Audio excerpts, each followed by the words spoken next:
let's get this thing started. We got to make this thing happen. Ladies and gentlemen, you know him as Moff Gideon. Give it up for Giancarlo Esposito, everyone. Give it up!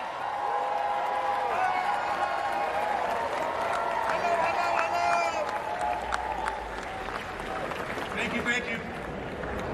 And ladies and gentlemen, please welcome absolute royalty, Fennec Shand on The Mandalorian and in the big Star Wars universe. Give it up for Ming-Na Wen, everyone! Yeah!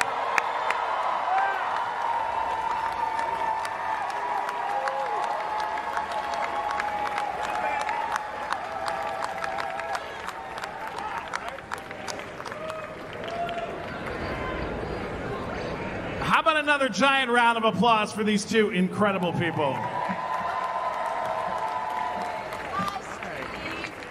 I'm so excited.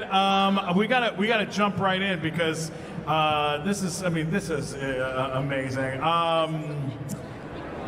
Okay, you both have had amazing careers prior to being on, in the Star Wars universe. How has your career changed since, your characters debuted on The Mandalorian?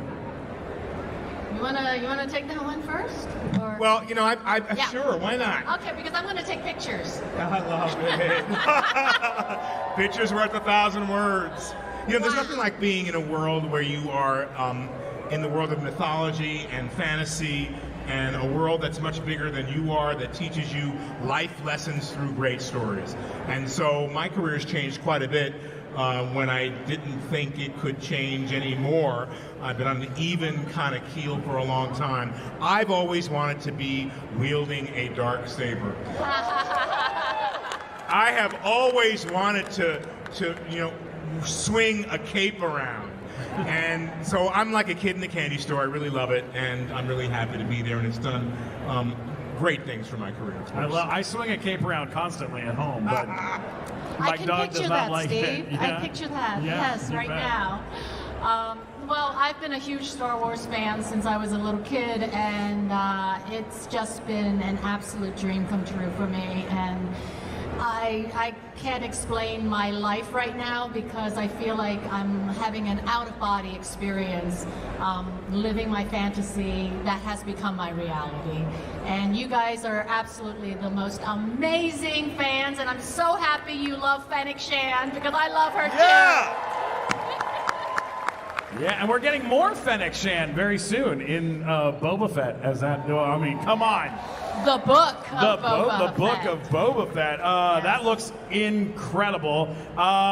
If you were, you're going to be taking over Jabba the Hutt's criminal underworld, what is a character that you would like to see brought back into the fold, into the underground fold? Any? Oh gosh, I wish I could say, but for me personally, I would want all the OGs to come back, all the original characters. Can we get a Dengar? Can I be Dengar? I will wrap my head in bandages. I'm ready. I love it. Or something in a cape. Yes, anything in a cape. Giancarlo, what about you? Is there a character that you would love to see back in the world? Well, I have to say that I like the OGs as well. I do believe that all of the earlier characters that were in the films, we have an opportunity to bring some of them back, but I can't say any more than that either. We can't. We'll get in trouble. I see a Bosk over there. Is that? Oh no, that's just a guy. That is awkward. That is so sorry for that. Moisturizer. You have both been recently inducted into the superfan cosplay group, the 501st Legion. Where's our 501st? Oh! Yeah, baby. Yeah! What was it like having them on set? To have super fans on set as a part of the show, when they've been there, what was that like? It's, I think because we're all such huge Star Wars fans, they brought on their authentic stormtrooper costumes and other costumes, and it's amazing the details. there was nothing that needed to be changed, and they knew exactly what they needed to do. They knew exactly how to pose. They knew exactly how to hold their weapons, and then they knew exactly how to get shot, because stormtroopers get shot all the time. It's an amazing experience to have and to hear the stories afterwards on my first day of shooting, going out and being taken to a world that was surrounded by shipping containers, so people couldn't send drones in and take photos. And then to have all of these members of the 501 who I didn't know they were 501s. I thought they were just actors, and they did their job incredibly, seamlessly, absolutely perfectly. And then in speaking to them, I realized that at least a third of them, maybe I'm exaggerating a little bit, but many of them were women. Yes. I went, yeah, baby. Yes. And then I come to find out that they were put on a bus, not told where they were going, told they were going to some benefit or something, had no idea they were going to even be in our show, and that really tickled me as well. But what got me the most was that they carried themselves with such great professionalism, and I've since been hanging out with the 501s in Oregon and around the country, and what you do as a 501 is the most amazing gift that you give to society. Going to children's hospitals, going to orphanages, really bringing joy into people's lives. I am a champion of the 501. Yeah, well said.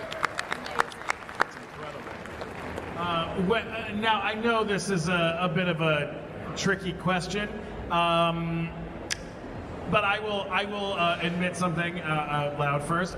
When I was doing Big Time Rush on Nickelodeon, as we wrapped our show, thank you. Oh, thank you so much. Very kind.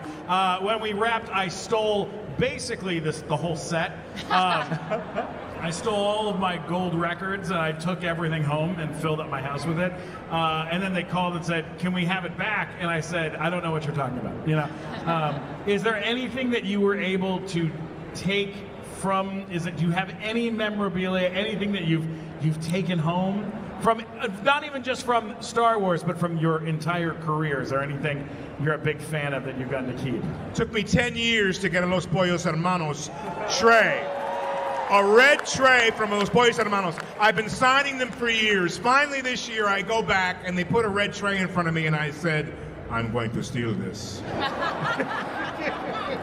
And I did, and I'm so proud of myself. Other than that, I only had a paper cup. Yeah. From Star Wars, we could get busted big time if we admit to stealing anything.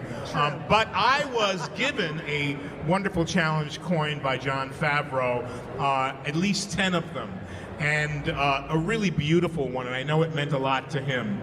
And so I have since given each one of them away. And I got to the last one, and it was for a young boy. He was 8 years old, and I thought of this boy in my mind after I had my morning meditation, and I thought, this is your last one. And I thought, give it away. Give it away, because it's a big circle. When you give things away and you are in service, they'll come back to you tenfold. Don't you just love this guy? He's just amazing. I'm more selfish. I love you. I am such a hoarder. But I will learn from you to be more giving. I give in other ways. But, with Agents of S.H.I.E.L.D., I did get... Yeah. I got to keep all of her many different outfits. At the very end, make friends with your costumer. And so I have a few of those things. I love the clothes, because for me the clothes really, really creates the character and helps me to become that character. As far as my Fennec outfit, boy, that's going to take some doing. So we'll see. We'll see if I can get it. Yeah, with clothes, you put a lot of energy into those clothes. Yeah. And you want to be able to hold on to a couple of pieces and stuff like that. Oh, I get it. I totally get that. Now, okay, the end of this past season of The Mandalorian brought the return of Luke Skywalker. it was an emotional moment for fans and for and for, I'm sure, for the cast. What was that like? Can you talk about it at all? I mean, now it's kind of out in the open. People know about what it was like, but can you tell us a little bit of what that felt like? I mean, we all have very different stories about it, but ultimately it was truly one of those surreal moments where he, is there and he is not at the same time. But for me, the most essential moment was seeing videos of the fans crying, gasping, jaw-dropping. It just brought back so many memories for me when I used to go to the theater and watch Star Wars and have those moments. And to have been a part of that is truly the most incredible gift in my life and in my career. So we're bonded. We're all bonded from that one very spectacular moment. Yeah, it's amazing to be a part of such a huge franchise that enhances your imagination, that brings about and throws back to when you grew up. We, as many of you and some of your children, are rediscovering what Star Wars really is, and why does this show really work and have such a deep impact on us? Because our show, Mandalorian, has returned to the mythological elements that teach you about morality, that teach you about right and wrong, that give you a choice and show you what the right thing to do is. So part of me is a fan, because in my youth, and I saw those early movies, they really were literally, and pardon the pun, out of this world. And they were a great gift to me. In a galaxy far, far away. In a galaxy far, far away. And so they give us the opportunity to be fans too. So that moment is overwhelming when you're able to be there and be working with someone that and a story that galvanized you when you were young. To be in that mix is like a dream come true. Absolutely. I mean, when I saw that moment in the show, I was feeling good. I was like, God, this is such an amazing ending. What an amazing moment. And then when the reveal happened, and I think we all kind of were hoping that it would happen, and then when the reveal happened, tears shot out of my eyes like an anime character. I am a 42-year-old grown man, and I was just like, bing, bing, bing, bing. I just could not handle it. It was really big, and it was amazing that they were able to like heal so much stuff and put so much together for something that we love so much. Yeah. It's just it's amazing. John Favreau, Dave Filoni, Peyton, who directed that episode.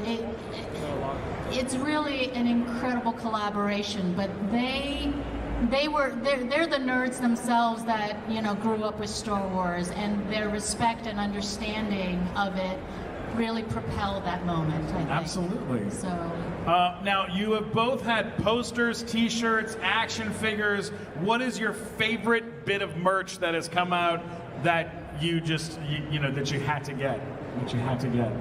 all of it. Again, I'm the hoarder. What about from other things aside from Star Wars? Any other merch or pieces that have popped out that you're like, I had to get this? Oh gosh. Well, for me, it took me a month and a half, 2 months, maybe even longer than that, to get the package Moff Gideon T-shirt and pop doll in my size. Nice. Everybody a medium in the world? Yeah. It took me about 3 or 4 months to find that, and I love that. And then, I'm very fond of the Gus Fring pop dolls, 166, 167 of Gus Fring as well, which I think are very hard to find now as well. I think I may have one of those left, but it's exciting to be able to get things that are relatable, that remind you of such a wonderful experience that you've had on the show. And what's so crazy is that my son, who just turned 16, he started watching Breaking Bad, and he loves Gus. He actually dressed up as Gus in the apron with hermanos. Los Pollos Hermanos, the clip-on tie. And you got to Hermanos. tell him for me, he looked great. He did. He was so into it. It's just so awesome. Yeah. Full circle. A big question that came from some super fans out there was Grogu. Being on set with Grogu, we've heard stories of like Werner Herzog reportedly like not being able to like break eye contact with him on set and and like trying to talk to him in between takes. Do you have any stories of working either with Werner Herzog or with Baby Yoda, Grogu? I hate working with Baby Yoda. He steals every scene. Never work with kids, animals, or Baby Yoda, Grogu. Yeah, so when Baby Yoda was presented to me by John, we walked by a rolling tray, and we were halfway by it. He said, "You want to meet the baby?" And I went, "Yeah." And he whipped off the canvas cover on the baby, and just then the puppeteer was coming over, and you want to see him move? And I looked at this, and I went, scratched my head, and I looked at John, and I said, "That's the star of the show." Sure is. And he has such an entourage. He is such a diva. Totally. Right? Like he's got like 6 people with him all the time. I love that so much. That's amazing. Anything about Favreau that you can tell us about working with Mr. John Favreau? I think John's a genius. I really Genius. do. He's really big hand for Favreau. Yeah, seriously. For Dave Filoni. Yeah, Filoni! John, is someone who has thought it all out, written it all, producing it, directing, guiding the directors. But then, in my scenes with Baby Yoda, I realized that, there was room. And he allowed me to realize there was room to play. And so I never change any of the words or try to improvise at all. But with that baby, I felt compelled to. And I really, and that's how, you ever seen one of these? You're liable to lose an eye. That's how all that came up. I was messing around. I was joking and having fun. Because I realized, I'm a little tight here because, like you, I was nervous the baby's going to steal the whole scene. So I thought, have fun with this baby. And that would be a misdirect as to whether or not whether Moff Gideon has nefarious ideas for this child. Or is it possible that he would want to extract something from this child that he could use that would be for the betterment of all of humanity? And then I started to really be free and think, don't think in one linear way, think in a way that's circular, that could be inclusive of all of our Star Wars world. And John, he's such a great storyteller. Like, you could spend hours just listening to him as he's explaining the scene, explaining the moment, and what happened before, what's going to happen next. And as an actor, it really fills a lot of the blanks. But he does allow you to play. Like, I remember that now this iconic moment with Boba Fett, on the throne of the previous dude that no longer exists, Right. Jabba. I was standing very, very like military stiff and next to Boba when we were doing the montage, and he just came over and he's like, these guys are bounty hunters. Let's see what we can. I just feel like he has such a wonderful instinctual feel for everything, and he's just like, what if we make it a little more relaxed? What if we, and that's when that whole tableau became what it is now, where I'm sitting, where I'm drinking, and it kind of tells the story without needing words. It's an image, and he understands that so well, it's remarkable. That's absolutely incredible. Before we wrap up, one last question. Is there one hint of absolutely anything that you can say about the future of your characters or of the show? Anything at all. We'll take anything. Right? Let's see. But the Book of Boba Fett comes out December 29.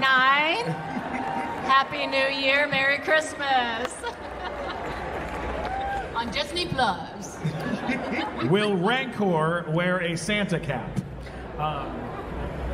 Lawsuit. Look forward to the season 3 of Mandalorian coming soon.